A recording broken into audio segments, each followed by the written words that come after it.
Okay, so for National Gopher Tortoise Day, we have a couple questions that we would like to talk to Priscilla DiBlasi. She is a trail steward, a volunteer over at Honeymoon Island on the Osprey Trail, and she has seen plenty of gopher tortoises. So I have a couple of questions that have come in from the students that are studying gopher tortoises. And the first question that they have is, what is your favorite gopher tortoise fact? I think my favorite fact about these little critters or these big critters is the fact that they are fragile and they don't look fragile. They look pretty tough. They've got these tough, dirty old shells and they lumber along, but they are really fragile. The fact that they have gotten that big is amazing.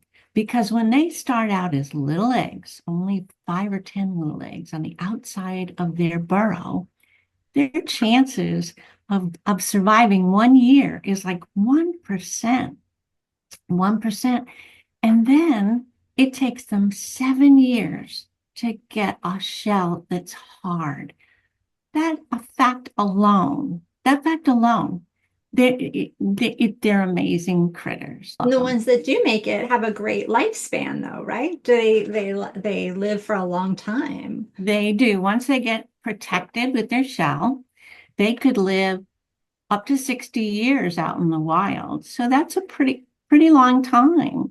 They're very homebodies. They like to stay right by their little burrows. They're solitaire. They're alone. They're alone in that burrow until the burrow is needed by all the other animals. So And many that's animals use one them. of the other questions was about Keystone species. So the gopher tortoise, the reason that they're so important and the reason that we need to protect them is because they're a keystone species. Can you give us kind of an idea of what that means and why that's such a valuable thing? So the gopher tortoise, they dig burrows. You've probably seen them if you've been out on the trails at Honeymoon. They're they have there's holes that you will see, and if they're dome shaped, that is made by the gopher tortoise. It just fits their little bodies going in the shells. Okay, so they're in the burrows. Now they can dig a burrow 10 feet deep Mm. and 40 feet long. They've got and multiple entrances all over the park, right? They're within their little area. They stay in their little area. Mhm. So they're in there. They've got all these tunnels deep. So when there's a fire or there's a flood or there's any kind of danger, all these animals use that burrow for protection. And they all get along inside there, right? I mean, They they all, pretty much do, and they can last in there a long time. So when we have a hurricane and we get floods out there, what happens is some of them won't make it, but if they're in the burrow and the outside debris kind of collapses on those openings, that burrow will stay nice and protected and dry. The animals will be in there. They don't need a lot of water. These gopher tortoises can go a long time without any water or food. They're all going to be fine. Then when the danger is past, they start digging out the burrow. And then all of these animals, snakes, rabbits, whatever's out there, chipmunks, who knows what's out there, spiders, ants, whatever, they're all in there together and they weather the storm. So gopher tortoises are so important. okay. So when you see one, chances are he's near his home. He's not lost. He's not running away. He's not in any danger. You want to Right, just kind of let him do his thing. He's just looking for food. right, right. If you see them on Honeymoon Island, they're out and about, right? And if they're crossing the street, those streets are very small. So you could just stop, wait for him to cross, and everything's fine. If you see him out on the streets and it's a busy street and there's a chance of him getting run over, you have to stop, make sure you're safe, and then you can pick up the gopher tortoise, and you never can pick up a gopher tortoise unless it's in danger. You would pick him up by his shell, not by his head, not by his tail, not by his legs, by his shelf, pick him up and make sure that you're putting him in the same direction that he was traveling in.